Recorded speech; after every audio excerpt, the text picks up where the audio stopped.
Good morning. എല്ലാവർക്കും സുഖമെന്ന് വിശ്വസിക്കുന്നു. ഭയങ്കര ചൂടല്ലേ.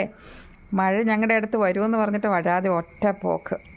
എനിവേ, ഞാൻ പറഞ്ഞു വരുന്നത് മറ്റു ചൂടിനെ പറ്റിയാണ്. +2 ഒക്കെ കഴിഞ്ഞ് അത് ഹയർ സ്റ്റഡീസിനൊക്കെ പോകാനായിട്ടിരിക്കുന്ന കുഞ്ഞുങ്ങളുടെ കാര്യത്തിലാണ് ഞാൻ പറയാൻ പോകുന്നത്. കുഞ്ഞുങ്ങളെ വിടുമ്പോൾ നിങ്ങൾ തീർച്ചയായിട്ടും ഒരു നല്ല മെൻറ്ററിൻ്റെ അടുത്ത്, നല്ല മെൻ്റൽ ഹെൽത്ത് അഡ്വൈസറുടെ അടുത്ത് പോയിട്ട് അവർക്ക് വേണ്ട തെറാപ്പികളും അഡ്വൈസും ഒക്കെ കൊടുത്തിട്ട് മാത്രം കുഞ്ഞുങ്ങളെ വിടുക. ആവശ്യമുള്ളിടത്ത് നോ പറയുവാനായിട്ടുള്ള മെൻ്റൽ കപ്പാസിറ്റി ആക്കിയിട്ട് മാത്രം കുഞ്ഞുങ്ങളെ മറ്റ് സ്ഥലങ്ങളിലേക്ക് ഹയർ സ്റ്റഡീസിന് വിടുക. കാരണം ഇന്നാണെങ്കിലും ഇന്നത്തെ ഞാനിതിൻ്റെ ഇടാനായിട്ടുള്ള ഏറ്റവും വലിയ ഒരു സങ്കടകരമായ വാർത്ത, ഇപ്പോൾ 50 വയസ്സുള്ള ഒരു അമ്മയെ ബാംഗ്ലൂരിൽ നിന്ന് തിരിച്ചു വന്ന ആ കുട്ടി കൊലപാതകം ചെയ്തിരിക്കുന്നു. അതിൻ്റെ ബാക്ക്ഗ്രൗണ്ട് എന്താണെന്ന് എനിക്കറിയില്ല. എങ്കിലും അവന് അതൊക്കെ എന്ന് പറഞ്ഞാൽ തീർച്ചയായിട്ടും അത്രമാത്രം ഹൈ പ്രഷറിൽ കൂടെ അമ്മയും മകനും ഒക്കെ കടന്നു പോയ ഒരവസ്ഥയാണ്. അതുകൊണ്ട് ദൈവത്തെ ഓർത്ത് നിങ്ങളോട് എനിക്ക് ചെറിയൊരു റിക്വസ്റ്റ് ഉണ്ട്.